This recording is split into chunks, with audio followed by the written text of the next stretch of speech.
We have a quick correction as we welcome you back. Our guest before the break, Prof. Wendell Label, is from the UWI's Department of Psychiatry, not Caritox, where the research was done. So we make that correction. We apologize, Prof, for that. And now onto something amazing that happened right here in Jamaica. I mean, I'm talking right now to one of the people who was integrally involved, and I feel like I'm in the middle of a Netflix movie. It's called an awake brain surgery or awake craniotomy. Never been done before in Jamaica until it was done about 2 weeks ago. Morning. Not exactly accurate. It's not just an awake brain surgery. Yes. It's an axiom-guided awake craniotomy where we use an electromagnetic pulse from a stealth image guidance that makes a whole bit of difference. So the axiom... Well, on the doc, I'm going to ask you what, but can I tell the people who you are first? Sure. We have the neurosurgeon that performed this groundbreaking procedure, Dr. Roger Hunter, to tell us more about it. And clearly you can see he's ready to tell us. So it's called an axiom. Axiom, A-X-I-E-M, stealth guided, where we use an electromagnetic pulse that sends a pulse around the head. And there's a little device that connects and integrates the images onto a computer screen, so it guides us at surgery. This is very, very pioneer, very cutting edge, and in fact quite pioneering for Jamaica. And what was particularly interesting with this case, he actually had a pulmonary embolus, a saddle embolus, and we had to fully anticoagulate him. So we had please tell us in English. We had to thin the blood. He had to be on blood thinners. Remember COVID? Right. Blood thinners? Yes. So can you imagine, we're doing surgery, we're cutting, and we're thinning the blood at the same time. So there is increased bleeding. And he's now awake. We kept the patient awake, so that's really important. Now it seems scary, but really and truly is not that scary. And to be honest, awake craniotomies have been around for thousands of years. So why are we just doing it here? What we're just doing is using a particular device that's very, very hard to come by, let's put it that way, very expensive, but it makes it a lot more tailored, a lot more accurate to the point.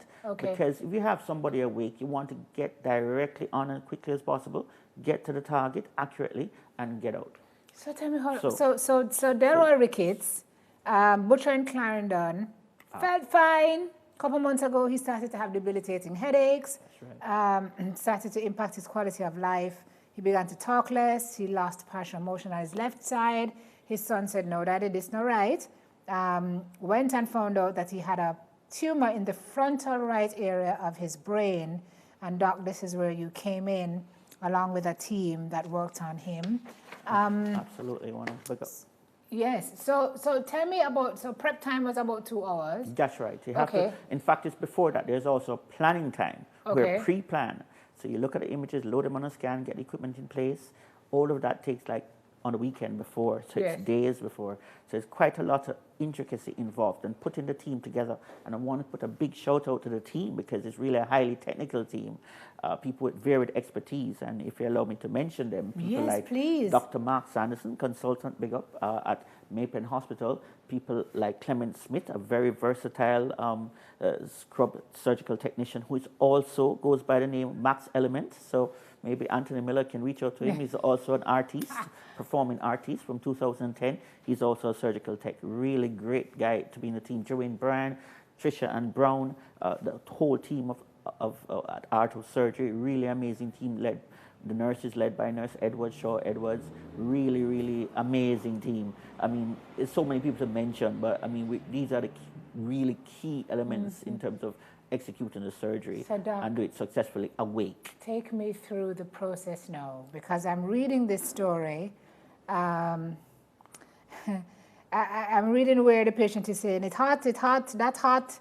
And then this part that gets me, after peeling back Ricketts' forehead and drilling through a portion of his skull, Hunter finally gained access to his brain. That's right. Actually, the painful part of it is giving the local anesthetic. You know, like you go to the dentist, when you give the injection, the cocaine, it's painful, and then the pain goes. And that's the most painful part. Afterwards, there's practically no more pain. Because the brain itself has no pain fibers. And that injection is administered? Right to the scalp. So we using the image guidance system, we make it as small as possible. And that's the beauty of using Axiom. And that's the groundbreaking part. Axiom allows us to be accurate right over the point where the lesion is. We don't know what it is. We're waiting on the pathology. And so we get in. But what I'm saying is that the skin is the painful part. Once the skin is numbed, it goes pretty straight. Plus, we're giving him sedatives as well. That because he can tell you what he's feeling as you go along. Absolutely So you were talking to him? Critical, and that's the beauty of doing it awake. We have to talk to the patient. We have to see, as we remove the abnormality, in this case, the prefrontal lobe, we want to know that we're not intruding on delicate sensitive areas like the motor strip, which causes movement. So during the surgery, Dr. Sanderson, the nurse, will be communicating with the patient, squeeze my hand, lift your leg up, and so on and so forth. So that is critical to the awake. That's why you did it awake. In fact, 5 o'clock yesterday evening, I saw a 39-year-old who had a general anesthetic, was in ICU for three days, and woke up paralyzed. So that's why when you're awake, you stop when there is, you see, you go very, and so there's this dynamism between you and the surgical team, and that's the beauty of awake. Plus, you go home, in fact, you can go home the same day. Really? Absolutely. So it saves time, it saves money, it's less expensive. In fact, this patient was on the government. It's less expensive? It is less expensive. If you think about it, 3 days in ICU versus no day in ICU. True. No day in ICU. Yeah. We're talking about a patient who is up and walking versus somebody who's paralyzed and having to be doing physiotherapy, seizures. In fact, that patient's tumor, they came to me yesterday because their tumor regrew with seizures. So we're talking about let us use the technology. And this is him walking yesterday. I spoke to him this morning. He's at home now 11, 12 days. It is going to revolutionize brain surgery in Jamaica, doing it awake, and we're reaching out. This is the first of many more. This is the first of many more, and we want to reach out to the government administered health sector as well. That we would partner with them because we can do these surgeries fairly elegantly in spaces that you wouldn't necessarily associate with smaller operative units that are agile. And where was this done? This was done at the Art of Surgery on Ripon Road, formerly the Ripon Surgery Center. Right. But Dr. So we're not talking about a big hospital, but a well-equipped, safe facility. Absolutely well-equipped, safe. We do have ICU monitoring just for a period of time, but the patient goes home so rapidly. They recover so rapidly. So we minimize side effects, complications, in other words, and maximize accuracy by getting the job done. Well, the actual surgical part was about 6 hours, which is about fine for an awake procedure. But before that, remember, we now having the preparation and then afterwards as well. But because this was a very special event, and we had a